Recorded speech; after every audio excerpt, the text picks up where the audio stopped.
अरे तो बळीराजा आपल्या शेतात बकरी मुक्कामाला बसवावी म्हणून शान मागणी करत आपल्याकडे येतोय. तवा आपण समद्यानी ज्या दिवसाचा वायदा ज्या शेतकऱ्या संग केला असेल त्या दिवशीच त्याच्या शेतात मुक्कामाला जाया हुआ. काय बी झालं तरी त्यात बदल व्हाया नका. कवा कवा आपल्याकडून चूक होती आणि आपण ज्याच्या संग वायदा केला त्याला सोडून शान दुसरीकडे मुक्कामाला गेलं की काय होतं या ते बी ऐका. आपण ज्या शेतकऱ्या संग वायदा करतोय त्याची जमीन बी लई आतुरतेनं आपली आणि आपल्या बकऱ्या मेंढरांची वाट बघत असते. आपण येळेला गेलं नाही म्हणजे तिचं समाधान होत नाही. तेव्हा ती जमीन त्या धनगराला शाप देते आणि पुढं त्या धनगराला त्रास होतोया. म्हणून शान हे नियम प्रत्येक धनगरानं काटेकोरपणानं पाळायलाच पाहिजे. सांगितला नेम करावे पालन, मामांचे वचन न मोडावे. या उक्तीप्रमाणे समस्त धनगर बांधवांना उपदेश करत बाळूमामांनी अनमोल असा नियम घालून दिला. खरं तर सर्वांनाच समजेल अशा भाषाशैलीत, अगदी सहज समजेल अशा सोप्या शब्दात मामांनी धनगर बांधवांना हा नियम सांगितला आहे. अगदी सहज समजेल असा हा नियम आहे. खरं तर याचा अर्थही सांगण्याची तशी गरज नाही. परंतु तरीही आपल्या या मालिकेच्या संकल्पनेनुसार तो नियम जाणून घेऊयात.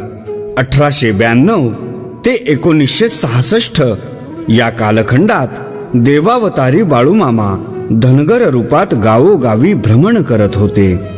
भाग्यवंता दारी मामांची बकरी, शेतात शिवारी नित्य येती. याप्रमाणे ठरल्यानुसार बाळूमामांची बकरी मेंढर आजही त्या बळीराजाच्या शिवारात भक्तिभावे मुक्कामी जात आहेत. याचप्रमाणे प्रत्येक धनगर बांधवानंही ज्या शेतकऱ्याला ज्यावेळी मुक्कामाला जाण्याचा शब्द दिला असेल त्या दिवशीच त्यानं त्या ठिकाणी आपल्या बकऱ्या मेंढरांसमवेत जायला हवं असं बाळूमामा सांगतात. काही वेळा असं घडत नाही आणि त्यामुळं बऱ्याचदा वादविवादही होण्याची भीती असते. आणि देवावतारी बाळूमामांनी सांगितल्याप्रमाणे तो शेतकरी त्या धनगरांची वाट बघतोच, परंतु त्याची शेतजमीनही मोठ्या आतुरतेनं त्या धनगरांची आणि बकऱ्या मेंढरांची वाट पाहत असते. आणि तो धनगर त्यावेळी बकऱ्या मेंढरांसह जर तिथं गेला नाही तर ती जमीन तिचं समाधान न झाल्यामुळं त्या धनगराला शाप देते, ज्याचा त्या धनगराला नंतर त्रास होतो. हा त्रास होऊ नये म्हणून प्रत्येक धनगर बांधवानं या नियमाचं काटेकोरपणे पालन करावं आणि तसंच वागावं असं सद्गुरू बाळूमामांनी सांगितलं आहे. बोला बाळूमामांच्या नावानं चांग भलं. सद्गुरू बाळूमामांच्या नावानं चांग भलं.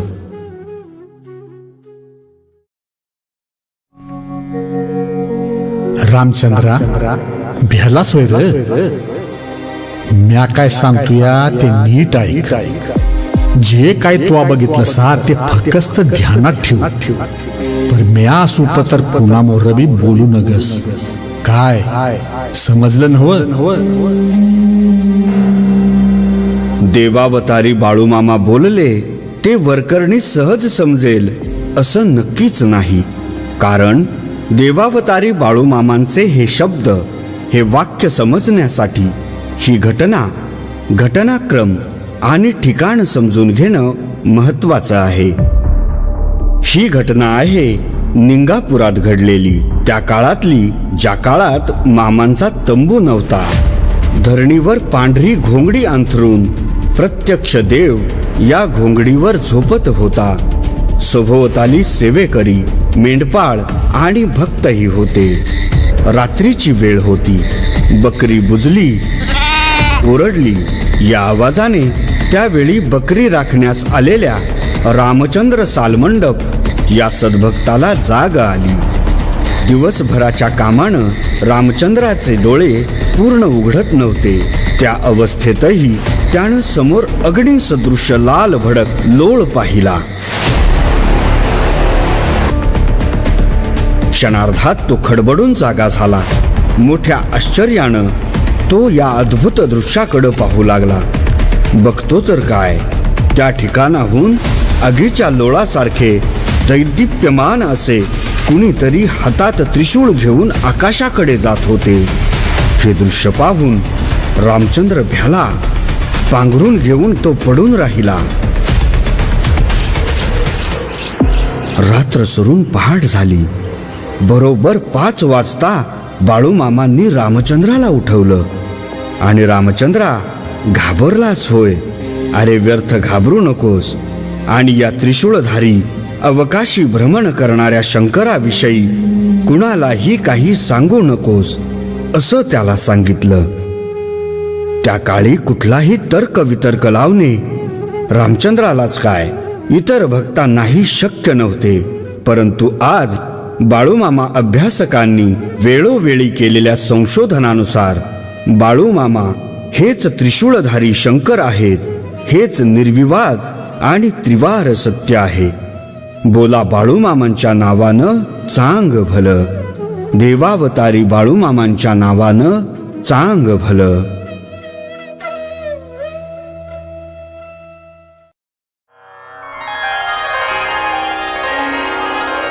बाळूमामांचे तत्वज्ञान भाग 6. गुढीपाडवा आणि बाळूमामांचे भाकीत. बाळूमामांच्या कृपेनं पुण्याई घडली. फाल्गुनात भंडारा यात्रा पार पडली. देवावतारी बाळूमामांनी आपल्या सद्भक्तांना पाडव्याच्या अगोदर येणाऱ्या एकादशीला भंडारा यात्रा सोहळ्याचा नेम घालून दिला, जो सद्गुरू बाळूमामांच्या कृपेनं 1932 सालापासून अविरत सुरू आहे. आणि श्री क्षेत्र आदमापूर येथे मामांच्या आशीर्वादानं पुढंही अखंडपणे सुरू राहील. असाच एक भंडारा सोहळा 1959 सालात कापशी गावात देवावतारी बाळूमामांच्या दिव्य उपस्थितीत पार पडला. याच कापशी गावात देवावतारी बाळूमामांचा बकऱ्यांसह मुक्काम होता. गुढीपाडव्याचा दिवस उगवला. देवावतारी बाळूमामांचे अनेक निष्ठावंत भक्त त्यावेळी मामांसमवेत उपस्थित होते. या भक्तांमध्ये आप्पाच्या वाडीचे आदरणीय बाळकृष्ण बोते सरकारही होते. बोते सरकारांना मामांच्या दिव्यत्वाची अनुभूती होती. ते स्वतः भारतीय स्वातंत्र्य लढ्यात सक्रिय असे स्वातंत्र्य सैनिक होते. निस्वार्थी बाळूमामा सेवक आणि आध्यात्मिक क्षेत्रातील तज्ज्ञ होते. सूर्योदय झाला आणि सकाळीच मामांनी बोते सरकारांना विचारले, बाळक्या, आज गुढीपाडवा आहे नव्हे? जी मामा, आज गुढीपाडवाच आहे. मग तो अगोदर देवपूजा करून घे. मामांचा शब्द म्हणजे बाळकृष्ण बोते सरकारांसाठी प्रमाण. त्यांनी लगेचच चिकोत्रा नदीत स्नान केले. मामांच्या आज्ञेनुसार यथासांग पूजा केली. एवढ्यात बाभळीच्या झाडाखाली बसलेल्या मामांनी प्रश्न केला, देवपूजा झाली काय रे बाळक्या? होय मामा, देवपूजा झाली की. बरं मला सांग, आज तू कुकुड कोंबडा बघितला सका? कुकुड कोंबडा नाही बघितला बा. वास्तविक यावेळी मामा चिलीम ओढत होते. धूर सोडताना त्यांनी अगदी सहजच एका बाजूची भुवई थोडीशी उडवली. एवढ्यात आश्चर्य झाले. कुक्कुड कोंबड्याची अर्थात भारद्वाज पक्षाची नरमादी जोडी तिथं अवतीर्ण झाली. पूजा केलेल्या देवांच्या दोन्ही बाजूंना 2 भारद्वाज पक्षी बसले. ते अत्यंत सुंदर असं विलोभनीय आणि मनमोहक दृश्य उपस्थित सर्व भक्तांनी पाहिलं. त्या ठिकाणी 1-2 मिनिटं भारद्वाज पक्षी बसले होते. एवढ्यात मामा ज्या झाडाखाली बसले होते त्या झाडावरच एक कावळा येऊन बसला आणि कावकाव करू लागला. त्याची करडी नजर त्या दोन सौम्य वृत्तीच्या पक्ष्यांवर गेली. कावळा त्यांच्यावर झडप घालणार तोच भारद्वाज पक्ष्यांची जोडी उडून गेली. यावर बाळूमामा म्हणाले, बघितलंस बाळक्या, सध्याचं जग असल्याच नमुन्याचं असणार आहे. चांगलं दिसतं या ते बघवणार नाही, आणि अशीच माणसं ज्यादा असणार जी या कावळ्यासारखीच वागणार बघ. गुढीपाडव्याच्या दिवशी देवावतारी बाळूमामांनी केलेलं हे भाकीत आज खरं ठरत आहे. हे निर्विवाद सत्य आहे. तीक्ष्ण नजर आणि धूर्तपणा यासाठी ही कावळा प्रसिद्ध आहे. अशीच काही धूर्त आणि विघ्न संतोषी माणसं चांगल्या आणि सरळ स्वभावाच्या माणसांना त्रास देणार, आणि हे जग असंच असणार. हे भाकीत, ही भविष्यवाणी देवावतारी बाळूमामांनी 1959 साली गुढीपाडव्याच्या दिवशी केली, जी आज तंतोतंत खरी ठरत आहे. धूर्त, स्वार्थी, बलाढ्य आणि मुठभर धनिक श्रीमंतीच्या जोरावर गरिबांची पिळवणूक करीत असल्याचं चित्र आज आपण सर्वत्र पाहत आहोत. कपटनीती आणि बळाच्या जोरावर शांत प्रवृत्तीच्या लोकांवर अन्याय, अत्याचार होणं सुरूच आहे. सुधारणेच्या, आधुनिकीकरणाच्या नावाखाली निसर्गनिर्मित सौंदर्याचं विद्रुपीकरण सर्वत्र चालू आहे. हिरवीगार वनराई असलेली जंगलं तोडून त्या ठिकाणी वायू प्रदूषणाची भर घालणाऱ्या कारखान्यांची उभारणी केली जात आहे. निळ्याशार, स्वच्छ पाण्यानं खळखळून वाहणाऱ्या आणि जीवनदायी ठरणाऱ्या सृष्टी सौंदर्य वाढवणाऱ्या नद्या प्रदूषित करून त्यांच्यावरच बांध घालून मोठमोठ्या इमारती, कारखाने उभे करून त्यांचे सौंदर्य नष्ट करणे चालूच आहे. भारद्वाज पक्ष्यांसारख्या सुंदर, शांत, सौम्य लोकांना कावळ्यासारखी धूर्त माणसं स्वार्थापोटी त्रास देत राहणार, सृष्टी सौंदर्य नष्ट करीत राहणार. हेच त्रिवार सत्य आहे. बोला बाळूमामांच्या नावानं चांग भलं, देवावतारी बाळूमामांच्या नावानं चांग भलं. यार सायवारा, यार बदकावरा, ಹುಟ್ಟಿದ ಜೀವ ಒಮ್ಮೆ ಸಾಯ್ದನು. देवावतारी सद्गुरू बाळूमामा आपल्या सद्भक्तांना अगदी सहज, सुलभ समजेल अशा शब्दात उपदेश करत, कधी मराठी, कधी संस्कृत, तर कधी कन्नड भाषेत. कन्नड भाषेत केलेला हा उपदेश आणि याची पार्श्वभूमी सर्वात आधी समजून घेऊयात. पावसाळा सुरू होण्याआधीचा मृग नक्षत्राचा तो काळ होता. याच काळात बकऱ्यांच्या अंगावरील लोकर कातरण्याचे ठरले होते. रायाप्पा, सिद्धलिंगा, निंगाप्पा, भैरू भंबाणावर असे गडहिंग्लजचे भक्त लोकर कातरण्यासाठी आले होते. ठरल्याप्रमाणे लोकर कातरून झाली. सर्वांनी प्रसादाचे भोजन केले आणि प्रथेप्रमाणे देवावतारी बाळूमामांकडून भंडारा आणि खुशाली अर्थात बक्षीस घेण्यासाठी सर्वजण मामांजवळ आले. इथेच या भोळ्या भक्तांसमोर केवळ धनगर बांधवांच्याच साठी नव्हे, तर संपूर्ण विश्वाच्या कल्याणासाठी उदार अंतःकरणाने आपल्या अमृतवर्षी वाणीनं सद्गुरू बाळूमामांनी उपदेश केला. ಯಾರ ಸಾಯವರ ಯಾರ ಬದುಕವರ ಹುಟ್ಟಿದ ಜೀವ ಒಮ್ಮೆ ಸಾಯ್ದನು. देवावतारी सद्गुरू बाळूमामांनी केवळ एका वाक्यातच जीवनाचे मर्म सांगितले. या कानडी वाक्याचा अर्थ कुणी आज मरणार आहे तर कुणी उद्या. जन्माला आलेला प्रत्येक जण मरणार हे ठरलेलंच आहे. मृत्यू हेच अंतिम सत्य आहे. कुणीही अमर नाही.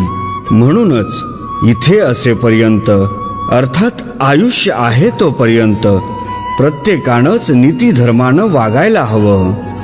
प्रत्येकाच्या कर्माप्रमाणे पाप किंवा पुण्य मृत्यूनंतरही आपल्या बरोबर येतं. परिणामी पुण्य केल्यास सुख मिळते, तर पापामुळे दुःख भोगावे लागते.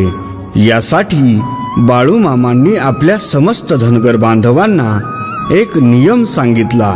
हा नियम कोणता हे जाणून घेण्यासाठी बाळूमामांचे तत्वज्ञान या मालिकेचा पुढील भाग नक्की पहा. बाळूमामांच्या नावानं चांग भलं. बोला बाळूमामांच्या नावानं चांग भलं. अरे तो बळीराजा आपल्या शेतात बकरी मुक्कामाला बसवावी म्हणून शान मागणी करत आपल्याकडे येतोय. तवा आपण समद्यानी ज्या दिवसाचा वायदा ज्या शेतकऱ्यासंग केला असेल त्या दिवशीच त्याच्या शेतात मुक्कामाला जाया हुआ. काय बी झालं तरी त्यात बदल व्हाया नका. कवा कवा आपल्याकडून चूक होती आणि आपण ज्याच्या संग वायदा केला त्याला सोडून शान दुसरीकडे मुक्कामाला गेलं की काय होतं या ते बी ऐका. आपण ज्या शेतकऱ्यासंग वायदा करतोय त्याची जमीन बी लई आतुरतेनं आपली आणि आपल्या बकऱ्या मेंढरांची वाट बघत असते. आपण येळेला गेलं नाही म्हणजे तिचं समाधान होत नाही. तेव्हा ती जमीन त्या धनगराला शाप देते आणि पुढं त्या धनगराला त्रास होतोय. म्हणून शान ह्यो नियम प्रत्येक धनगरानं काटेकोरपणानं पाळायलाच पाहिजे. सांगितला नेम करावे पालन, मामांचे वचन न मोडावे. या उक्तीप्रमाणे समस्त धनगर बांधवांना उपदेश करत बाळूमामांनी अनमोल असा नियम घालून दिला. खरं तर सर्वांनाच समजेल अशा भाषाशैलीत, अगदी सहज समजेल अशा सोप्या शब्दात मामांनी धनगर बांधवांना हा नियम सांगितला आहे. अगदी सहज समजेल असा हा नियम आहे. खरं तर याचा अर्थही सांगण्याची तशी गरज नाही. परंतु तरीही आपल्या या मालिकेच्या संकल्पनेनुसार तो नियम जाणून घेऊयात. 1892 ते 1966 या कालखंडात देवावतारी बाळूमामा धनगर रूपात गावोगावी भ्रमण करत होते. भाग्यवंता दारी मामांची बकरी, शेतात शिवारी नित्य येती. याप्रमाणे ठरल्यानुसार बाळूमामांची बकरी मेंढर आजही त्या बळीराजाच्या शिवारात भक्तिभावे मुक्कामी जात आहेत. याचप्रमाणे प्रत्येक धनगर बांधवानंही ज्या शेतकऱ्याला ज्यावेळी मुक्कामाला जाण्याचा शब्द दिला असेल त्या दिवशीच त्यानं त्या ठिकाणी आपल्या बकऱ्या मेंढरांसमवेत जायला हवं असं बाळूमामा सांगतात. काही वेळा असं घडत नाही आणि त्यामुळं बऱ्याचदा वादविवादही होण्याची भीती असते.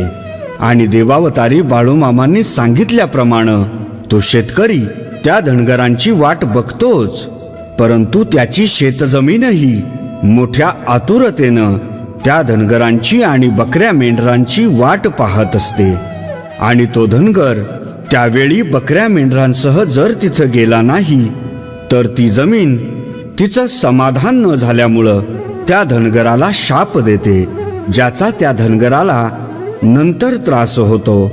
हा त्रास होऊ नये म्हणून प्रत्येक धनगर बांधवानं या नियमाचं काटेकोरपणे पालन करावं आणि तसंच वागावं असं सद्गुरू बाळूमामांनी सांगितलं आहे. बोला बाळूमामांच्या नावानं चांग भलं. सद्गुरू बाळूमामांच्या नावानं चांग भलं.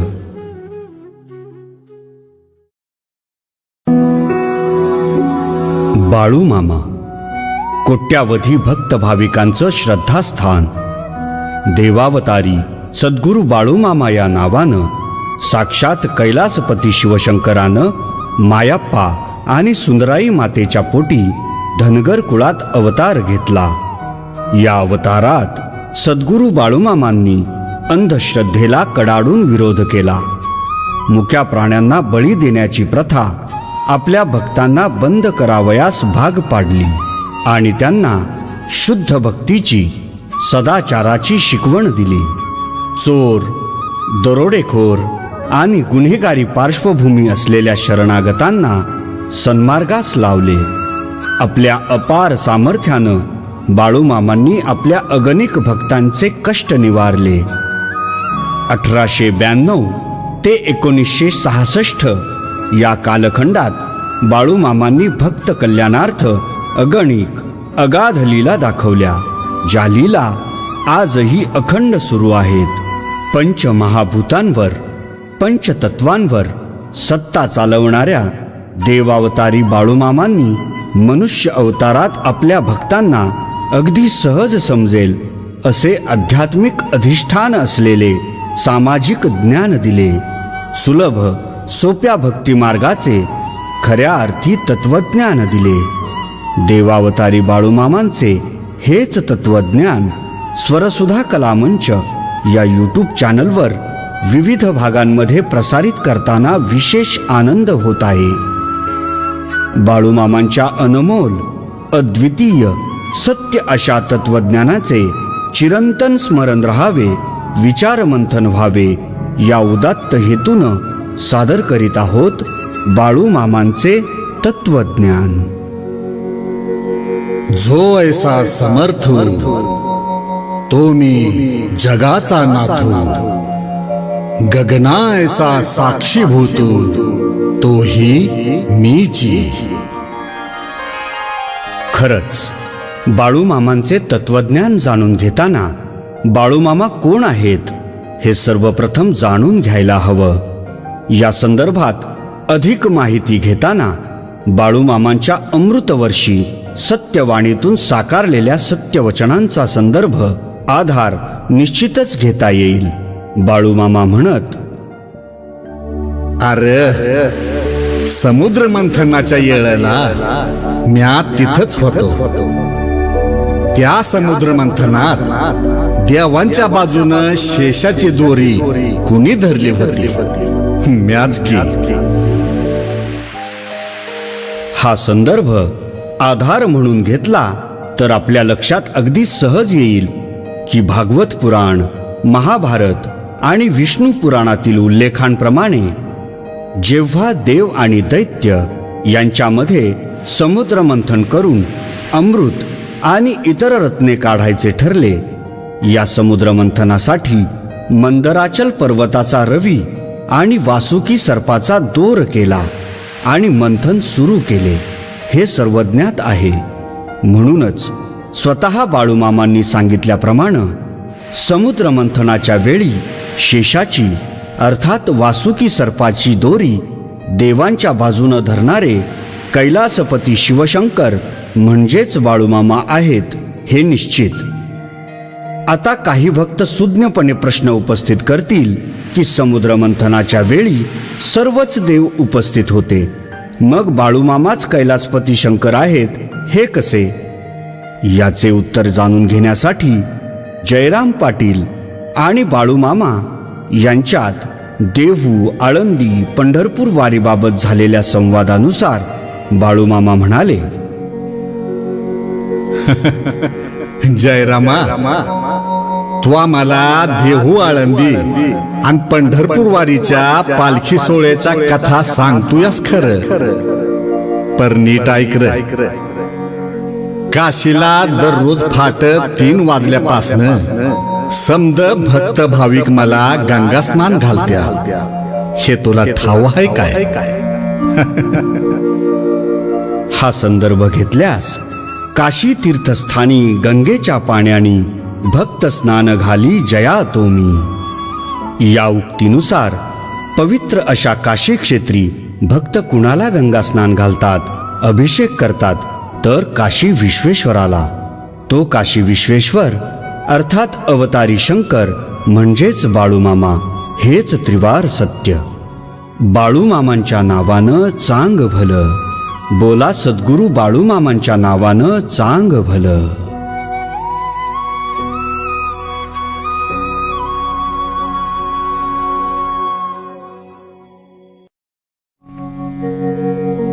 नीट ध्यानात ठेवा. अरे पैका लई वाईट. ह्यो पैका म्हणजे ईक हा ईक. पैका कवा बी चांगल्या वाटेनं कमवावा, नीतीनं कमवावा.